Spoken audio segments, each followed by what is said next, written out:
so much for joining me for this edition of Just Ask Jane. Today is all about spirits and what do they want from us? How do they come around us? Who are they? Do we have strange spirits around us? Oh my God, it can go on and on. But thank you so much to Kerry-Lee, who asked the most amazing question. And she asked, Jay, if I wanted to talk to a specific spirit, is there any control over who gathers around us at any specific time? Would it be possible to bring them in so we could chat? Or is it always changing? Well, I'm going to tell you, Kerry-Lee, that is an amazing question, but yes and no. I'm going to tell you that we are surrounded as individuals here on this great big green earth. We're surrounded by between 200 to 500 spirits every single day, depending on where we go. And I'm going to tell you that if I go to a grocery store and a person has between 2 to 4 attachments to them on a regular basis, if there's 100 people in that building, guess what? Do the math. You've got about 300 to 400 spirits around you at any given time. Now, why do they come around? What do they want? There are so many different types of spirits that come around us. People that we've never met, people in our families that date back 200 and 300 years ago that come by for visits. Why? I'm not sure, but we are all so connected. And sometimes they have things to say, and sometimes they just want us to know that they're around. What I've decided to do to kind of demonstrate that is I decided to post here a beautiful little live, a random session that I did with about 25 people that appeared on chat. What I did was I just sent out a link, and those who came in were those who I read for. So here's a beautiful lady by the name of Bev who has agreed to let this video be shown to you. I hope that you understand that they do come through, you know, sometimes randomly to let us know that they're just watching over us and that they're taking care of us. Sometimes they just want you to know that they're okay. And sometimes they just want you to know how much they love you. Anyways, I hope you enjoy this video. Okay, so Bev, thank you so much, for being here. And you've seen other people receive readings on this forum, and you were saying it's funny how you can relate, to certain things that we were talking about, that I was talking about to Gail, to Kelly, and different people. But that's why I kind of picked you next, because I really felt a connection for you. Now, I have someone that makes me feel responsible for taking their own life. Okay. They make me feel that they got in trouble somehow. Oh my God, oh my God, oh my God. Do you understand? Okay. Sure. Do you understand that? My bro. Okay. I see police like everywhere. Okay. I feel like I'm being watched by the police. I feel like I'm being watched. He robbed the bank. Okay. I understand. Because I see police everywhere. This is what he does. Do you understand that? Okay. Do you understand that? Yeah, that was the end, towards the end of what his life ended up being. He committed suicide, but that was after robbing the bank, jumping a medical counter, and he ended up in jail, and I believe he was trying to get rescued. He's showing his neck. Did he hang himself? Yes. Yeah. And okay. It was in between the calls, and I think to I me, see police and everything. Now let me ask you something, sweetie. Is the 2nd, the 11th, the 20th, or the 29th important, or February or November? Just need to know. All of them. What is that? The 2nd. The second isn't so much, but he was born on February 21st. Okay, so that's him then, February? Okay. The reason why I asked 2, 11, 20, or 29, or February or November is that they're number 2s. February is a 2, November, 1 plus 1 equals 2, so 11. 20, 2 plus 0 equals 2.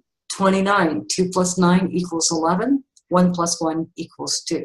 So that's how he presents himself to you, is through numbers. There must be somebody else, because there's so many significant. My husband was There is, but this is the strongest one around you. Son of a gun. Tell him to move out of the way. I want to talk to him. I can't choose them, okay? I can't choose them. Now, he knows that I want answers. That's probably yeah, but listen, because he's yelling. Okay.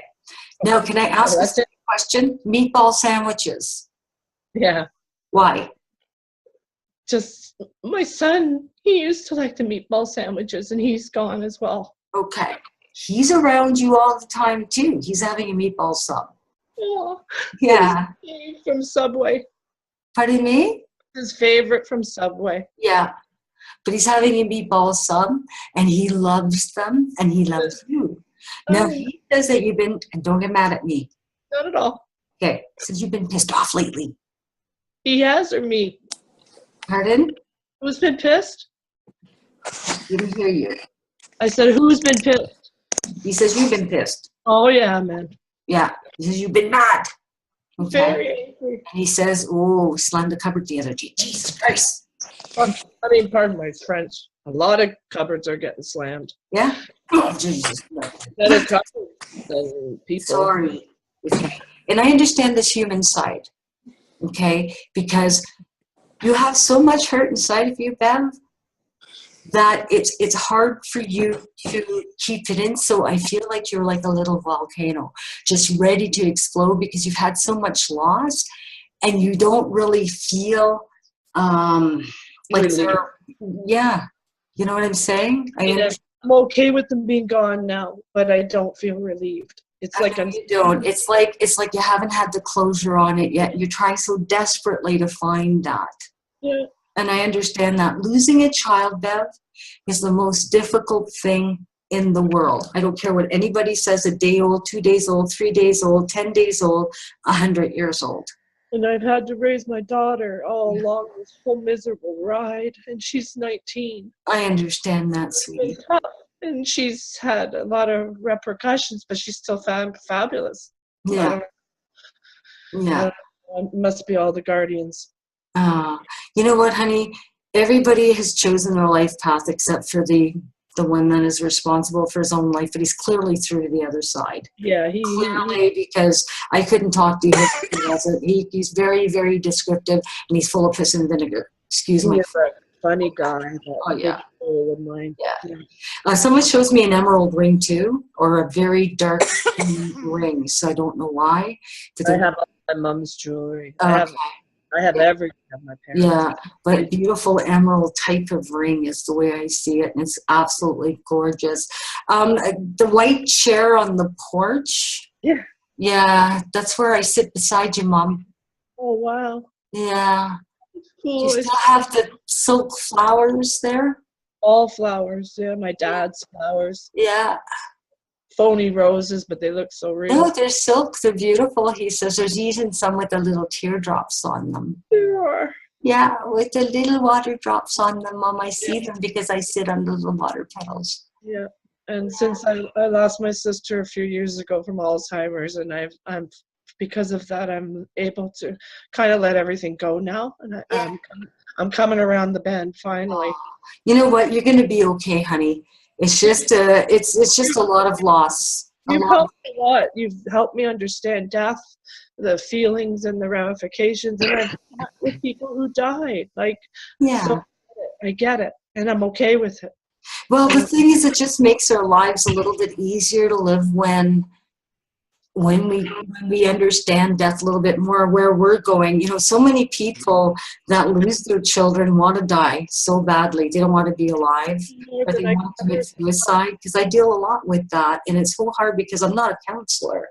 No. And I can't tell people, and I can't counsel people that way, because it would be against my code of ethics. So I always tell people, you know, go get the help, the professional help that you need. But when I see these people wanting to commit suicide and that, it breaks my heart, because I know that those are broken agreements, and I know that the people that want to commit suicide, let's say to be with their daughter or their son, don't realize that they'd be breaking an agreement, not really seeing that person right away. They'd have to, you know, be, you know, sort of stuck in between realms until they were able to cross through.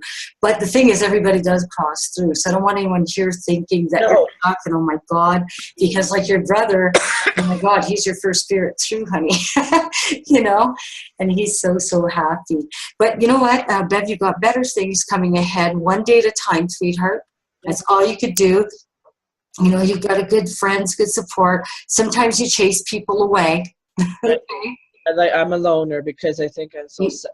sensitive. I think you're sensitive and you take it out on those and out on yourself too, sweetheart. But I've been in constant therapy all the way along, and I'm getting some I'm more good.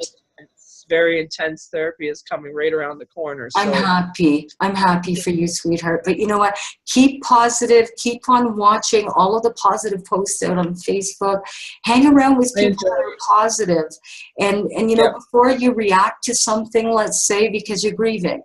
And grieving sometimes makes us angry. It's easier to be angry at something than it is to feel the hurt that we're hurting. And I heard a song from Little Big Town, and it was all about that, happy. You know, it's so easy to be happy than it is mad. And it was just such a, like, music to me brings a lot of comfort, because it's like they're sending me messages through the songs. Thank you to everyone who's written in to Just Ask Jay, and thank you so much to Bev, who's allowed me to share this reading with all of you. And if you have a burning desire to ask me a question, but you're too afraid to ask, don't be afraid. Go ahead and just ask Jay in the comments section below. Till next video, we'll see you soon. Bye-bye.